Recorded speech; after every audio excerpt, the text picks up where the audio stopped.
Hello guys, welcome to the next video.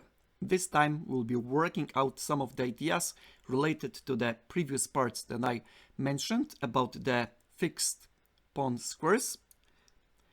We'll be working on the ideas about the fixed pawns and the key squares of these pawns. This is possible because this is going to be pretty extended, and at the same time I hope you will like it, even though it will need to take you some of the energy in order to understand all of these things. But I keep fingers crossed, and I guess you'll understand everything the best way possible. Let's get started. I bet you are curious to know what are we going to learn this time. Let's check it out. First, what is the Trebuchet position, how to recognize it, and what is the main idea about it. Second, how much Trebuchet position differs from the typical position with fixed pawns. Third, if the kings are on the opposite side of the board, does it matter if they are on the same half of the board? 4. What are the key squares of fixed pawns in Trebuchet? 5. How many key squares of fixed pawns are there in Trebuchet? 6. How to draw two key squares of fixed pawns in Trebuchet the easiest way. 7. How to figure out if the king can win the pawn in Trebuchet position in advance. 8. If I have a choice to reach one of the two key squares of fixed pawn, which one is better to reach and why? 9. Why central key square is that much important? 10. What is a single touchdown? 11. What is the double touchdown? 12. What is an extended S? 13. How many possible configurations of fixed pawns can we have? 14. Is there any other rule that helps to know if one side can win or lose the pawn? 15. What is the meaning of opposition in this type of endgame? 16. What should I do if I compared the number of moves by each side and it turns out that my opponent reaches the key square of the fixed pawns first? 17. Are all the conclusions valid to any pair of fixed pawns? 18. Why Tetris blocks can help us to understand this idea of Trebuchet position? 19. Is it possible to establish a winning position without using any rules? And 20. Can we have a short list of rules that can help us understanding this? And I guess this is going to be pretty interesting, therefore let's get started. Here we have some of the positions that I'll quickly describe. Let's check it out. Now we can see that both kings are on the left side on the board and on the top part of the board. Another position, we have the kings on the top part of the board but on the right side. And next one, the kings are on the left side but the kings are on the top and the bottom half of the board. And the next position, again, but this time the kings are on the right side, on the top and on the bottom of the board. And another one, as we can see, this time we can have the kings that are on the same side of the board, and the kings are pretty far away from the pawns. Next one is the position that we can see the kings that are on the position that we can see that they are on the same file as the pawns. Next one, we have the kings that are on the same files as the pawns, and another one, we have the kings that are on the same rank, and at the same time the kings are on the opposite side of the board but on the bottom part of the board. Another one is the same but the kings are pretty much shifted the places. And next one, we can see the board when the kings are on the opposite side of the board and the opposite part of the board. Therefore the black king is on the top board and the white king is on the bottom part of the board. Another one, if we shift the kings and switch the places, we can see that the kings are just shifted places easily. And next one, we have the kings again. This time the king is on the top part of the board, white king is on the top part of the board, black king is on the bottom part of the board, and the kings are on the opposite side of the board. White on the left side, black on the right side. This time the opposite, therefore more and more ideas to come. And now I guess these are all of the most interesting positions I would like to present. And in a moment I'll just show you in a table form how it can look like. And let's briefly have a look at the table form. As we can see, we have some of the interesting colors and interesting ideas put into the table, and just very briefly, what is inside this table. As you can see, there are some of the areas highlighted with various colors. The yellow area is the group of the positions that we do not need to analyze, as they are very easy to play out. As I can say, no theory needed. At the green area, we have the positions that we analyzed in the lesson about the chi-squares of fixed pawns. The pink area are the positions we analyzed in the lesson about the chi-squares of fixed pawns. And another type of positions that are not listed in the table, but they may be interesting ideas worth learning, understanding, we'll have a look. And just briefly, one more time, we have the yellow area, we have the green area, we have the pink area, and these are the most important that I would like to present. If you are curious how many possible configurations are there, I can just give you a little bit of insight. In total, we have 16 possible configurations. And how are they? For example, we can have kings on the same or the opposite side of the board. There are 4 options. Both kings on the queen side, king side, white king on the king side, black on the queen side, and the opposite, white king on the queen side and black king on the king side. We can have kings on the opposite territory. There are 2 options, white on the bottom and black on the top, or white on the top and black on the bottom. And we can have the kings on the same territory. There are 2 options, white and black on the bottom half, or white and black on the top half. And in total, as I just mentioned, we have 16 possible configurations, but we will analyze only the most important and practical of these. I need to point out that we only analyze the position with the white e4 pawn and black e5 pawn. However, all of the conclusions we are going to draw are valid to any pair of fixed pawns and can be applied without any additional effort. And let's briefly talk about the trebuchet position. As I can mention, the trebuchet position is the one that both kings have the contact with both fixed pawns and they stand in a knight's distance. In our lesson we'll call it double touchdown.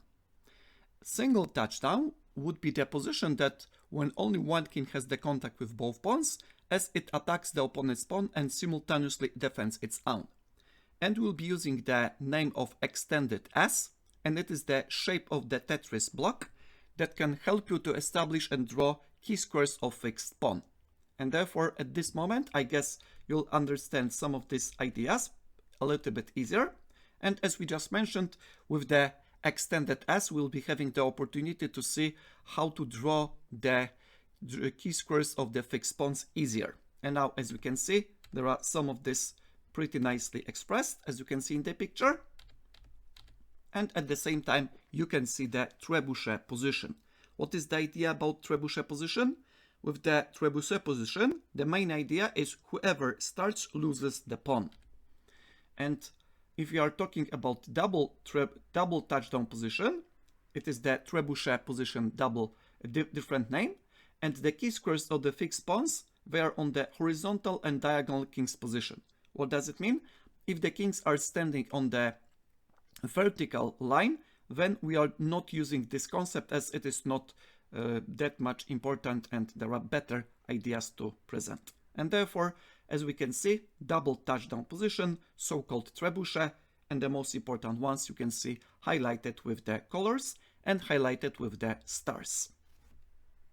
During the video, I'll be using various names, and therefore, to make you a little bit easier, I'll just explain what are these names and how to understand them. Now, as you can see on the position, we have the kings and the fixed pawns. And now, what is the single touchdown?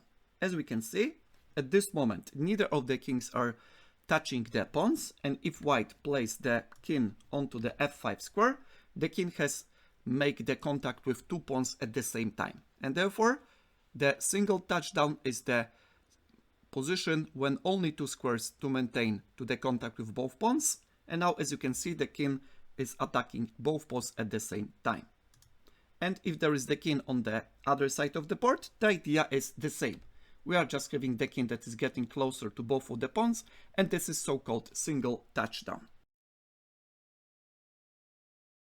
And now, the same but with black. If black gets to the pawns attacking and protecting the pawns simultaneously, we can have the single touchdown.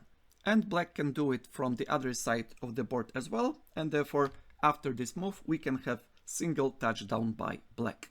I guess now this is a little bit easier to understand. And now let's get into the double touchdown. And as we can see, in a moment we'll get into the double touchdown. After the white king gets into the square f5, both kings are making the touchdown, and therefore both kings are having the contact with two pawns at the same time. And therefore this is the double touchdown by white, because white did the touchdown as the last one, and therefore we have the double touchdown. And at this moment, as you can see, just briefly, from the square e6, the king can get into f5, but if we just get a little bit closer, we can see that all of the squares highlighted with the blue and the green square are possible to get into the f5 square. Take notice, the square f4 is not available due to the square attacked by the black pawn. And now if the king is on the square f6, the difference is practically speaking none, because the king can get into the square f5, making the double touchdown the same way, but if the king is getting from the square e6 or f6 is not that much important. The most important is to make the double touchdown move after opponent make the single touchdown. This is the crucial idea. And now as we can see, we can do the same from the black standpoint. Now at this moment white is making a single touchdown, and if black gets into the square f4, we can see the double touchdown. And now this is important, and as you can see, the black king is below the white pawn. And now if the black is a little bit different position, we can see that the king can get into the square with the double touchdown. And now this is the most important. If the white king makes the single touchdown, black gets the double touchdown. At this position, black played the move as the last one, king d4. Now it is turned to white. And at this position of the double touchdown, whoever makes the move loses the pawn.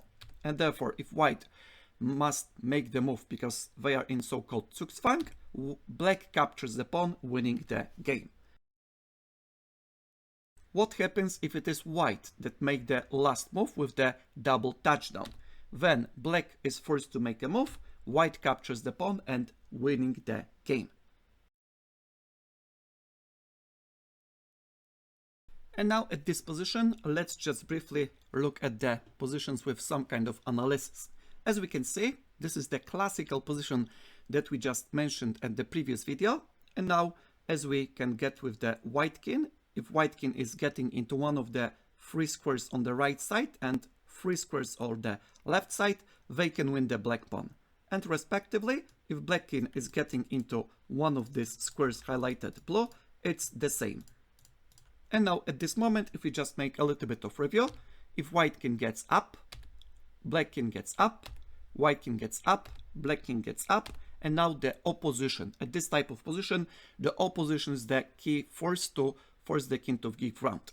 And now black king gets into the middle square of these key squares from the previous video, and now after this we can just reach the key square of the fixed pawn, one of the six, 3 to the left, 3 to the right, and white wins the pawn.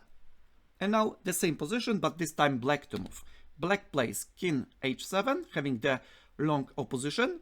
White gets forward, black gets forward, white gets forward, black gets forward. And now at this moment it's the same, but from the black standpoint. Black gets the opposition, and in a moment black reaches one of the key squares of the fixed pawns, one of the six, 3 to the left, 3 to the right.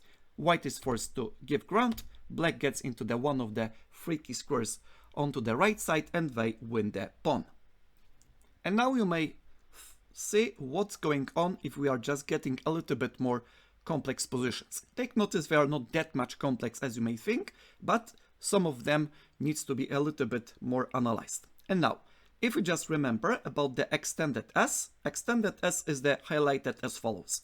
If there are pawns on the same file, because they are the fixed pawns, we are just highlighting these squares below the pawn, here and there, and at the same time we are getting the square next to the square that are below the pawn in the direction of the kings. It is one of the simplest way to remember. We are just going with the S shape. And now what happens if it is white to move? If it is white to move, we can see how many squares are, how many moves are needed to reach the key squares. If white is on the move, 1, 2, and white king is on g5. If black is making 2 moves, black is already in one of the key squares, therefore black is winning the pawn. And let's check out how it works. After getting with king g4, black replies king c3. Now king gets to the square g5, and now as we can see, these would be the key squares of the fixed pawns. And therefore the rule is the following. Whoever reaches the key squares first and can get the double touchdown wins the pawn.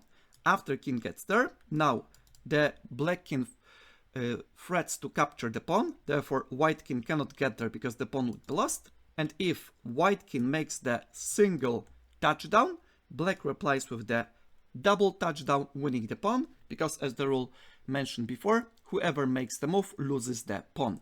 And therefore it is white that must make the move, and next move black captures white pawn. And what about the other situations? What happens if it is black to move? If it is black to move, we can see 1, 2, and black is on one of the squares. What about white? 1, 2, and white needs to have 3 moves, therefore a way too many.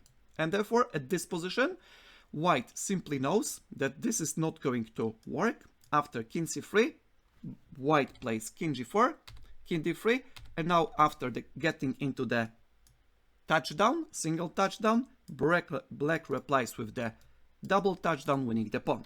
And that's why at this moment, if white figures out that it's not going to work, after king g4, king d3, they are going king f3. Why is that?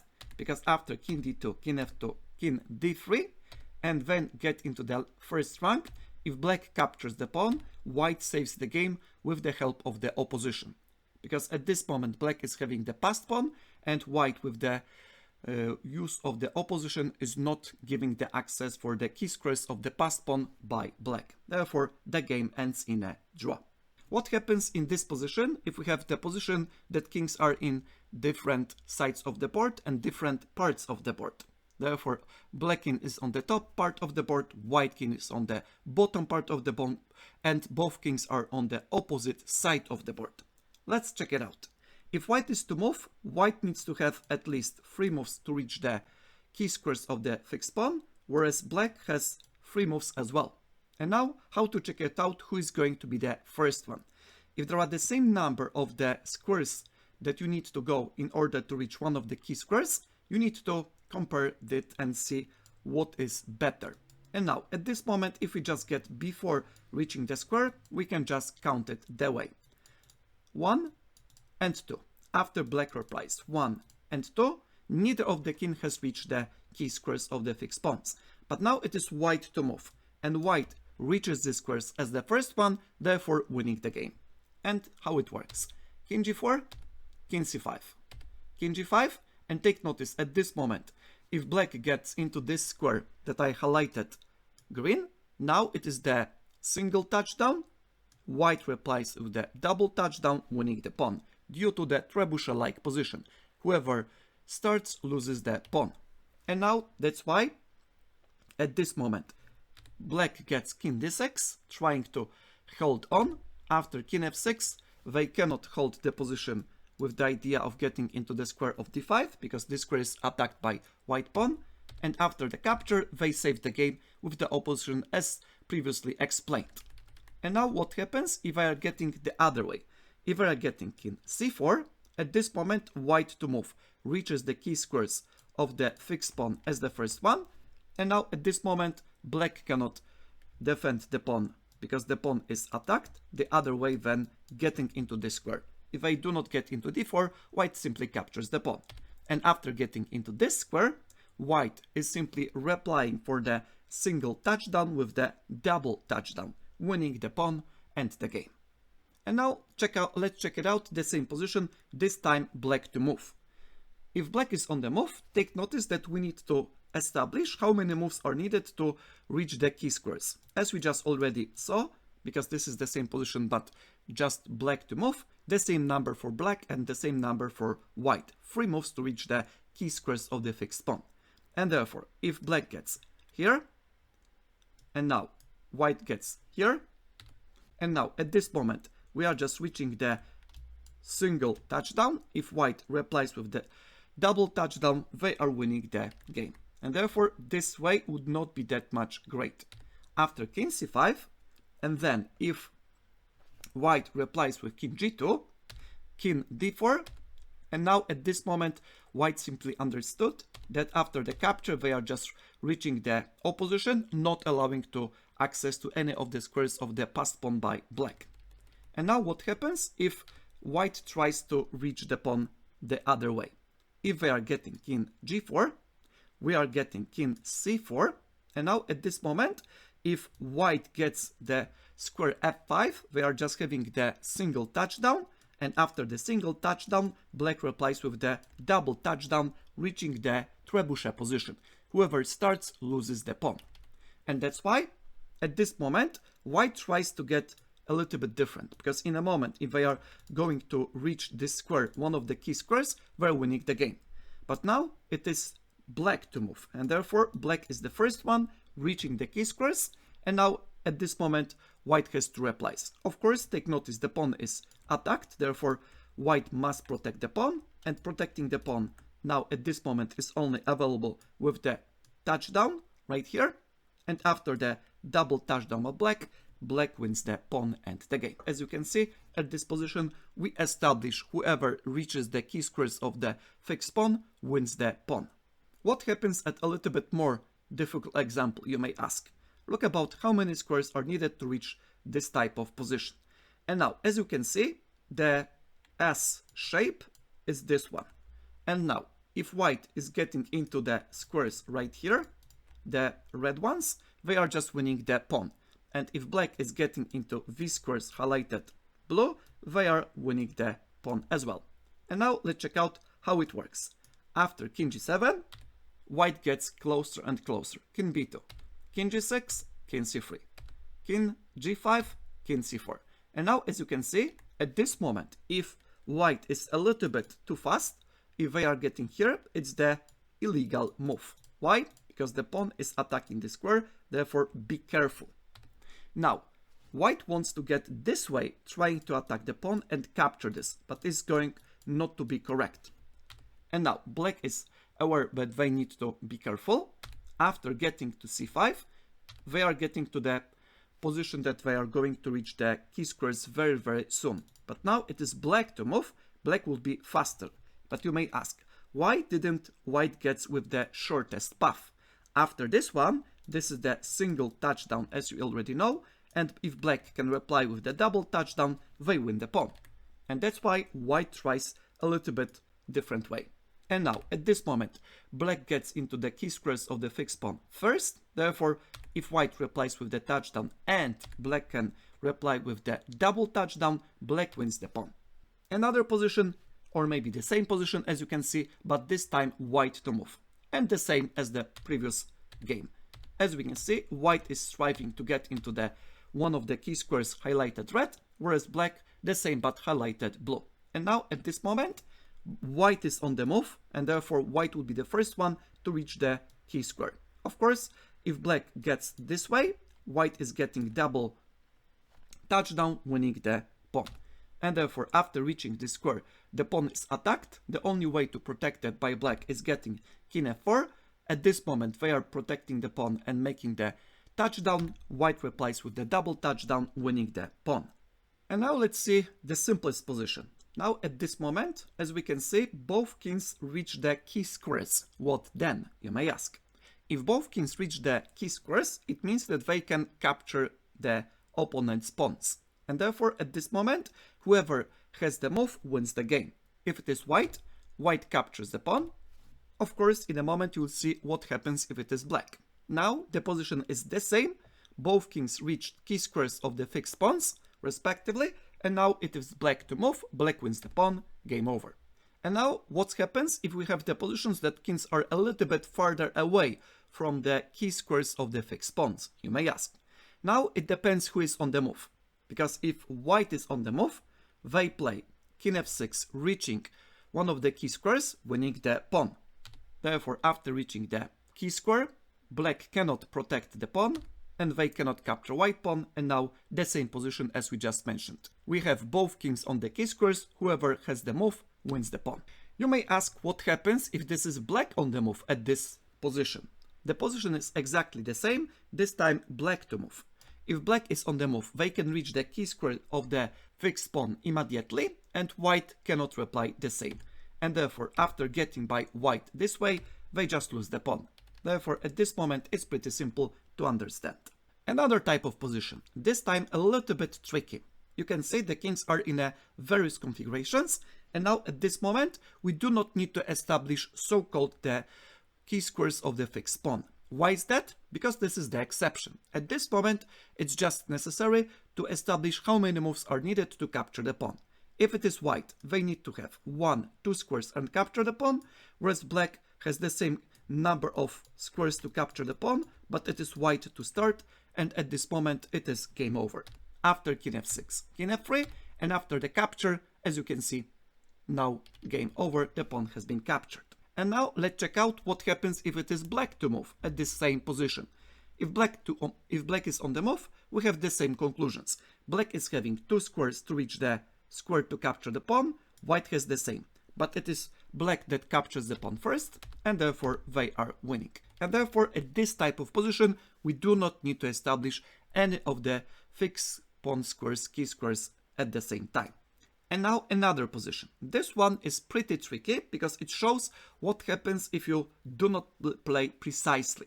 At this moment, as we can see, the highlighted squares are the key squares for the pawns. The red ones are for the king to reach to capture the white pawn, and the blue ones are for the white king to capture the black pawn. And now, what happens if black gets to the pawn this way? You may say, okay, they are just having the contact with the pawn, it doesn't matter from what square, and now let's see what happens if this is the key. After that, white is making the contact with 2 pawns, therefore making the single touchdown, and black cannot reply with the double touchdown, reaching the trebuchet position, and therefore they are losing the pawn. And therefore, one more time, if you get the pawn attacked, but your opponent can make the single touchdown and you cannot reply with the double touchdown, you are not going to win the pawn. And now the same position, this time white to move. If white gets this way, it is the same.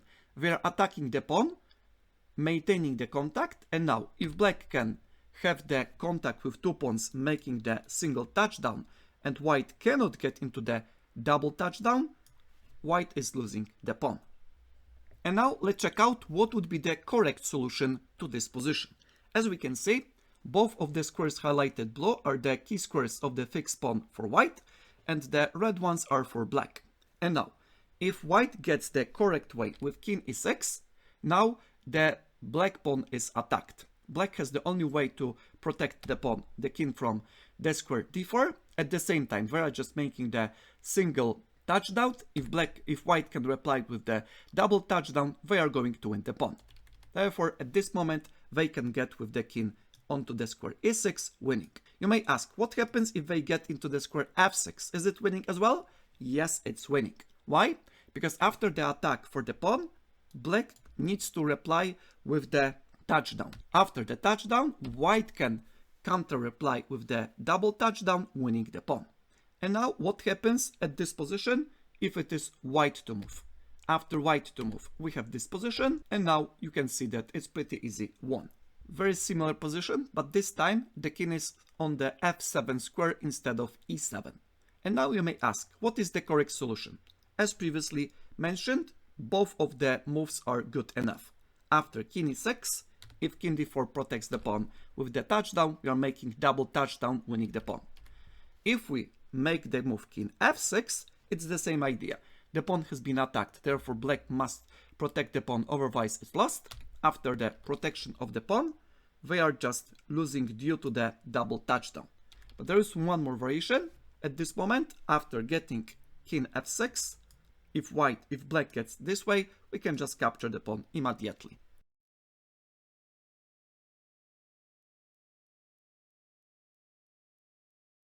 And now, before we are getting into the summary, let's look about two positions. And now, as you can see, there are the fixed pawns in the middle of the board, and the white king and the black king are the following.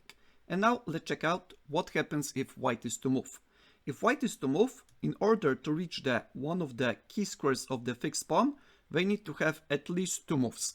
They need to get into the square f6, and after that they are just getting into the key square. What happens about black? Black needs to have at least 1, 2, 3 squares, therefore they are having more than white. And therefore, if white is to move, if they are just reaching the key squares in 2 moves, whereas black has 3, they are just winning easily. But you need to know how to do so. And now, let's check out all of the possible options. Now, after king g6, we are just 1 square away from reaching this square. After black replies with the king c6 using the concept of opposition, white gets closer and closer at this moment.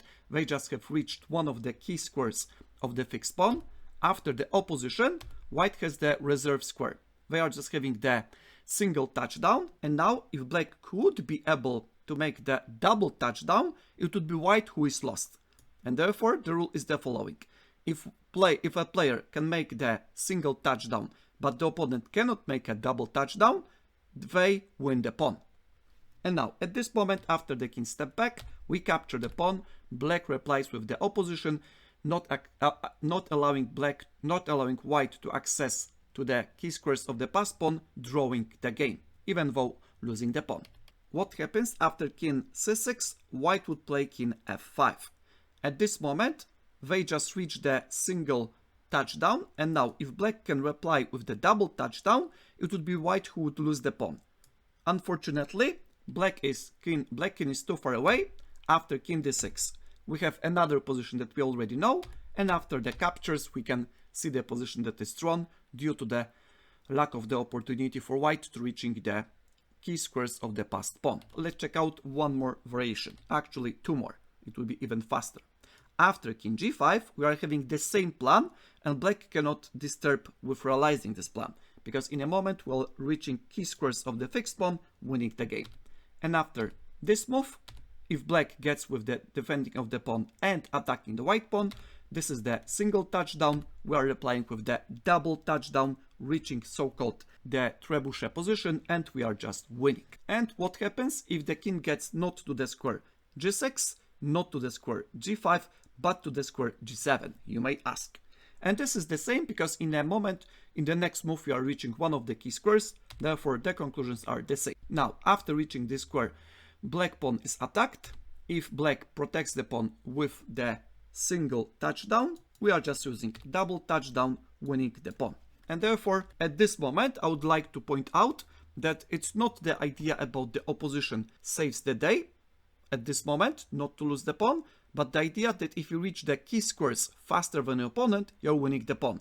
The idea about the opposition save black due to the pawn white that hasn't crossed the half of the board, and therefore it's a little bit different concept. And one more position, the last one for today, let's just briefly look at this one. At this moment I highlighted some of the squares to make it a little bit easier. As you can see, the squares next to the king, the blue ones, are all of the squares the king can go without losing the game.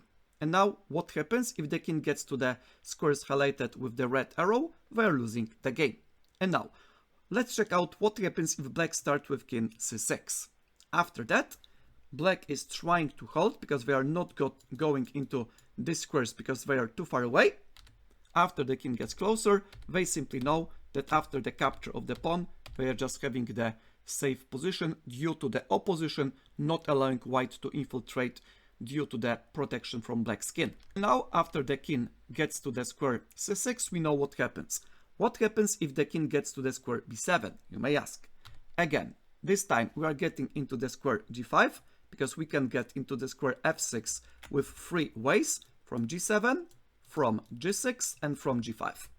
Therefore, the king gets into c7 after attacking the pawn, and capture black needs to get into the e7 square. That's it, they do not get into the other ideas. What would happen if they get into the square b5? After that, again, we are getting to g6 to reach the square, and the square for the black king is too far away. Therefore, if they try to reach that, we are getting into one of the key squares already winning, and now the pawn is attacked, therefore black needs to protect that, making the single touchdown. We're playing with the double touchdown, winning the pawn. And now, what happens if I are getting in b5, and after a while we'll just figure out we are going into the wrong direction, we are just drawing the game easily, the same way as I previously mentioned, not allowing the white king to reach any squares of the passed pawn. And therefore, now I guess you understand why understanding the ideas are pretty much important, not confusing them with the other ones. And now the time for the final conclusions and summary. The most important and the simplest rule is the following. Before drawing the key squares of the fixed pawn, simply compare the number of moves needed to capture the pawn. Draw the shortest legal path for both sides. And there are two cases. A. If the side to move cannot equalize the number, then the pawn is lost. And B. If the side to move can equalize the number, then we need to use the rules of the key squares. And now what are the rules to remember and apply, you may ask. Let's get into this. The first rule is, after the pawn gets attacked, it can be attacked from any of the three squares, the defending side must protect it with the single touchdown, or capture the opponent's pawn, if possible, otherwise they lose the pawn. Second one, if both kings reached any of the key squares, the side who is to move captures the pawn. The third one, if the king makes the single touchdown, the move or the threat, you must reply with the double touchdown, in order not to lose the pawn. 4. If you reach the double touchdown, you win the pawn, as your opponent must abandon its defense. Next, if you attack your opponent's pawn from a central key square, a square behind the pawn, you win the pawn, as you can always reply with the double touchdown, regardless which side your opponent makes the single touchdown. And the sixth, if you attack your opponent's pawn from a diagonal, not making the single touchdown, you must be able to either capture it or reply with the double touchdown next move, otherwise you lose the pawn. And some of the tips that you would like to be interested with as well. First step, if the kings are on the same file as the pawn on the opponent's territory, then whoever can capture the pawn quicker wins. We compare the number of moves needed to capture the pawn. Second, if the kings are on the same side of the board on their own territory, on the same or adjacent file, then whoever can quicker reach any of the 6 key squares of the fixed pawn, 3 to the left and 3 to the right, wins. First we compare the number of moves needed to capture the pawn, and then the side who has the opposition gains a huge advantage and mostly the position that is close to win. And the third one, if the kings are on the opposite side of the board, on their own territory, the most common type of fight, then we need to use the rules of the key squares, and 2 key squares, so-called the extended S. The brick of the Tetris, as you may remember. Whoever reaches any of the key squares first wins.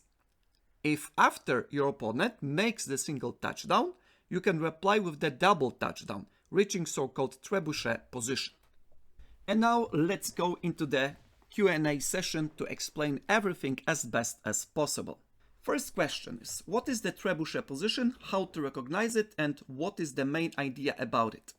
And now the answer. The Trebuchet position is simply the final position when kings simultaneously touch or have the contact with both fixed pawns. The main idea is the following. Whoever is to move loses the pawn. It is a perfect example of mutual Zugzwang. Second, how much Trebuchet position differs from the typical position with fixed pawns? Typical position with fixed pawns is the one with kings on the same side of the board. If the kings are on the opposite side of the board, then we can have or we can reach a Trebuchet position.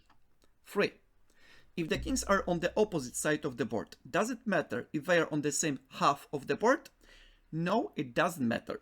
However, if the kings are on the same half of the board, it is much more difficult to win the pawn by the side who is on the opposite half of the board. Now the question and answer number 4. What are the key squares of the fixed pawn in Trebuchet? The key squares have the same function as in any other type of pawn endgames. Reaching any of these makes you winning the pawn. It doesn't matter which one of the key squares you reach, as long as you can reply with the mirror move of the touchdown, knight's distance to the opponent's king, when your opponent have the contact with 2 pawns. The question and answer number 5. How many key squares of fixed pawns are there in Trebuchet? Technically, there may be 3 squares in Trebuchet position. First one, the central, is below the pawn and there are 2 more, one to the right and one to the left, on the same rank. However, for practical reasons, we take into consideration only 2 of these. Therefore, we assume there are only 2 squares in Trebuchet position type. The central one always behind or below the pawn, and the other one next to it, the farthest from the opponent's king. In vast majority of positions, it is also the closest to our king. The third square simply disappears and it loses practical meaning and application. 6. How to draw 2 key squares of fixed pawns in Trebuchet the easiest way. When the kings are on the opposite side of the board, king side versus queen side, then the additional key square of the fixed pawn extends towards the attacking king. The central key square is always behind the pawn. 7. How to figure out if the king can win the pawn in Trebuchet position in advance. The rule is simple. Whoever reaches any of 2 key squares of the fixed pawn first wins the pawn when you can either capture the pawn or have the contact with 2 pawns next move. How to establish that quickly and easily? We simply compare the number of moves by white and black and decide who reaches any of these squares first just wins. To be 100% sure if it is a win, check out if after reaching the key square you are able to have the touchdown next move. 8. If I have a choice to reach one of the 2 key squares of the fixed pawn, which one is better to reach and why? It is always better to reach the central key square, as you can always have 3 options: capture the pawn or get to the touchdown square from both sides of the pawn, depending on the opponent's king's position. However, if you reach the additional key square, then you have no more than just one option: get to the touchdown from one side of the pawn after your opponent make the contact with 2 pawns. And finally, if you reach the additional key square, you cannot have the touchdown next move. You cannot win the pawn, and it is pretty rare exception, to be honest. 9. Is there any other rule that helps to know if one side can win or lose the pawn? Another rule that can make your life easy. Whoever first touches 2 fixed pawns loses, as long as the opponent's king can make the mirroring touching 2 pawns move with the knight's distance. Therefore, if you want to win the pawn, you need to attack just the pawn from any of the key squares. 10. What happens if both kings reach the key squares at the same time? When both kings reaches the key squares, then whoever is to move wins the pawn. However, if it is a real position, not a study, then we can easily establish which king took the key squares first. Therefore, we already should know that the king who reached the key square first wins the pawn. It is important to be able to figure this out quickly and effortlessly, as the side that can do this first wins. 11. What is the meaning of opposition in this type of endgame? For the attacking side, it helps to force the defending king to abandon pawn protection, and for the defending one, it helps to block the access to the key squares of the passed pawn after the pawn is captured. And the last one. What should I do if I compared the number of moves by each side and it turns out that my opponent reaches the key squares of the fixed pawn first? When you cannot reach the key square of the fixed pawn first, it means you lose the pawn. However, losing the pawn does not always mean losing the game. As long as you do not give access to any of the key squares of the passed pawn, you draw the pawn endgame. Due to the nature of the position with the fixed pawns, the only way to do that is to use the opposition. When your opponent captures the pawn, you must reach the opposition. This way, you can draw the position as long as the opponent's pawn didn't cross the half of the board. However, if the fixed pawn is on the 5th rank or above, after losing the pawn, you cannot draw the position any longer.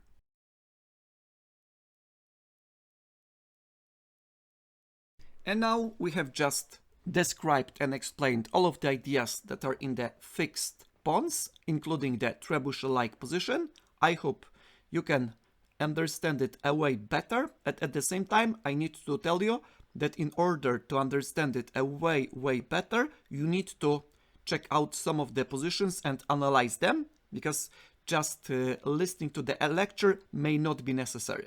Even though I tried my best to present all of the ideas the best way possible, but without the practice you may be pretty much confused about all of these concepts, all of these squares, all of this Zugzwang and the like. Therefore, I highly recommend to make some of the time for you to make the positions on the board and just reply them slowly and try to check out if you have any other questions.